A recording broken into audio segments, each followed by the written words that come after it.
এই যে আপনার মানে যদিও আপনারা সংযুক্ত হওয়ার সময় হয়তো বিদ্যুৎ ছিল, কিন্তু এখানে তো বিদ্যুতের যাওয়া আসার খেলার মধ্যে আমি এখন বিদ্যুৎবিহীন অবস্থায় আছি। এটাই হচ্ছে আওয়ামী লীগের উন্নয়ন, যে তারা বলেছে যে বিদ্যুৎটাকে 100 ভাগ মানে উৎপাদন হয় এক চাহিদা অনুযায়ী। সেই বিদ্যুৎ যে কি পরিস্থিতিতে আছে এটা আহমদ হোসেন ভাইরা হয়তো না জানতে পারেন, বা জানলেও হয়তো ওনারা বলেন না। কিন্তু বাংলাদেশে বিদ্যুৎ আজকে চরম একটা সংকটে আছে। আপনার এই ভরা মৌসুমে যখন ধান উৎপাদন হচ্ছে, ধান কাটার সময়, তখন বিদ্যুৎ নাই। আপনার প্রচন্ড গরমের মধ্যে মানুষ আজকে অত্যন্ত অসহনীয় অবস্থায় আছে, গরমে হাঁসফাঁস করছে, বিদ্যুৎ নাই। তো ওনাদের উন্নয়ন তো এরকমই। তো কতক্ষণ বিদ্যুৎ থাকছে না জনাব প্রিন্স আপনাদের, আপনি যেখানে আছেন? সারা দিনে 24 ঘন্টার মধ্যে সম্ভবত 8 থেকে 10 ঘন্টা থাকেন। জি, আমি গত 3 দিন ধরে আমার এলাকায় অবস্থান করছি। তো যাই হোক, আমি যেটা বলছিলাম, আহমদ হোসেন সাহেবের বক্তব্যগুলো শুনছিলাম।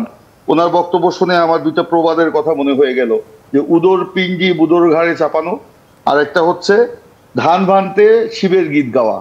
তো এইগুলো হচ্ছে ওনাদের কথা শুনে এগুলো আমার মনে হয়ে গেল। উনি বলেছেন বিএনপি নাকি অশুভ ধারা। অশুভ ধারা আওয়ামী লীগ, বিএনপি নয়। আজকে আওয়ামী লীগ সন্ত্রাস করছে, ভোটের অধিকার কেড়ে নিয়েছে, গণতন্ত্রকে হত্যা করছে, দেশে বিশৃঙ্খলা সৃষ্টি করছে।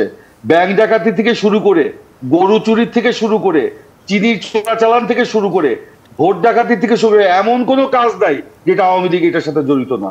দুর্নীতি, লুটপাট, অর্থ পাচার, দেশে বিদেশে সম্পদের অবৈধ পাহাড় করা, এগুলি তো আছেই। তা আজকে এই অশুভ শক্তি কারা? অশুভ শক্তি তো আওয়ামী লীগ। বরঞ্চ বিএনপি এই অশুভ শক্তির হাত থেকে দেশকে উদ্ধার করে জনগণের ক্ষমতা জনগণের কাছে ফিরিয়ে দেওয়ার জন্য আন্দোলন করছে। উনি বলেছেন জিয়াউর রহমান নাকি খুনের রাজনীতি শুরু করেছেন। আসলে ওনারা জিয়াউর রহমানকে দেখে ভয় পায়, জিয়াউর রহমানের রাজনীতিকে ভয় পায়।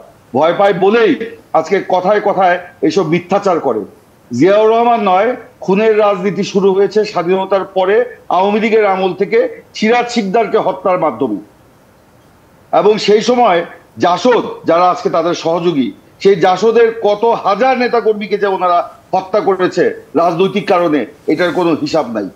তো এগুলো বলে তারা জনগণকে বিভ্রান্ত করতে চায়। ঐতিহাসিক বাস্তবতাতে এই যে জাসদ একসময় মোটামুটি তাদের যে রাজনৈতিক গুরুত্ব ছিল সেই অবস্থানে আর থাকতে পারেনি, সেখান থেকে অনেক ছোট একটা অবস্থানে তাদের এখন রাজনীতি করতে হচ্ছে। একটু আগে জনাব হোসেন যেটা বলছিলেন যে বিএনপি যদি এভাবেই নির্বাচন থেকে দূরে থাকতে থাকে তাহলে একটা সময় তারা অনেক দূরে সরে যাবে রাজনীতির মূলধারা থেকে। দেখুন, জাসদের সাথে বিএনপি রাজনীতির বা এটার কোনো মিলানো এটা উচিত হবে না। আজকে নির্বাচনী এই ধারা কি বাংলাদেশে আছে? নির্বাচনী ব্যবস্থাকে আওয়ামী লীগ ভেঙে চুরে তছনছ করে দিয়েছে। আওয়ামী লীগের আমলে স্থানীয় সরকার বলেন, জাতীয় সরকার বলেন, যেগুলিতে যেই নির্বাচনগুলো হয়েছে সেই নির্বাচনে জনগণ কি ভোট দিতে পেরেছে?